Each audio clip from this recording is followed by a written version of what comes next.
বয়সের সাথে বাড়ে অভিজ্ঞতা, তাছাড়া জীবনে আসে স্থিরতা, খেলায় বাড়ে দৃঢ়তার সক্ষমতা। কিন্তু মুমিনুল হকের ক্ষেত্রে ঘটছে ঠিক তার উল্টোটা। সময়ের সাথে সাথে নিম্নগামী হচ্ছে মুমিনুলের পারফরম্যান্স। ক্রমাগত তিনি হয়ে উঠছেন নিজের ছায়া। শেষ কবে মুমিনুল হকের ব্যাট থেকে সেঞ্চুরি এসেছে? খুব বেশি না, 16 ইনিংস আগে সেঞ্চুরি করেছিলেন মুমিনুল হক। আফগানিস্তানের বিপক্ষে মিরপুরে সেঞ্চুরি করেছিলেন তিনি, সেটাও সমস্যা নয়।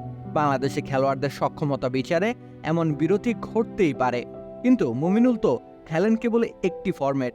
সেখানেও তিনি ধারাবাহিক হতে না পারলে তা মুমিনুলের জন্য যেমন সমস্যার, বাংলাদেশের জন্য তেমনই দুশ্চিন্তার।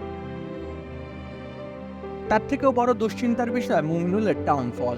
2013 সালে মুমিনুল শুরু করেন নিজের টেস্ট ক্যারিয়ার। তখন তার গড় ছিল 60-এর একটু বেশি। সময় গড়ানোর সাথে সাথে এই গড় কমেছে। এভাবেই আপন হয়ে উঠুক সবাই ইসপির আপন করা স্বাদে। ইসপি, আপন করা স্বাদ। 2024 সালে এসে তার গড় দাঁড়িয়েছে 34.12। যদিও এটা তার ক্যারিয়ারের সবচেয়ে খারাপ গড় নয়। 2022 সালে তার ব্যাটিং গড় ছিল মাত্র 18.21।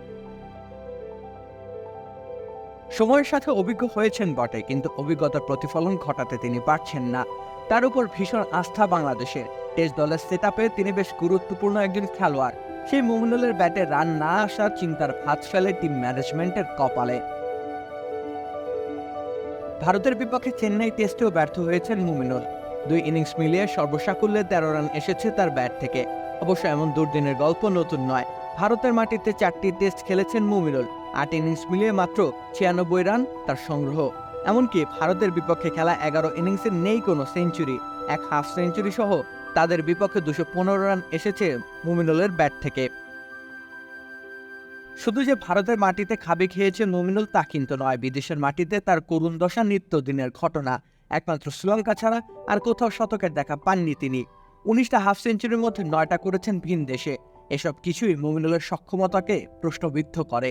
টেস্ট ঘটনার ব্যাটার বলেই তার একটা কদর রয়েছে বাংলাদেশের প্রেক্ষাপটে। কিন্তু নিজের নামের সাথে যুক্ত হওয়া টেস্ট খেলোয়াড় তকমার যথাযথ মর্যাদা মুমিনুল করতে পারছেন না। স্রেফ ঘরের মাঠে পারফর্ম করলে আর যাই হোক বিশ্বমানের হওয়া যায় না। মুমিনুলের ক্যারিয়ার ঠিক কতটুকু দীর্ঘায়িত হবে সেটা সময়ের হাতে ন্যস্ত, কিন্তু বাকি থাকা সময়টুকুতে তার প্রতি থাকা প্রত্যাশার প্রতিদান দেবেন তো মুমিনুল। রাকিব হোসেন রুম্মান, খেলা 71।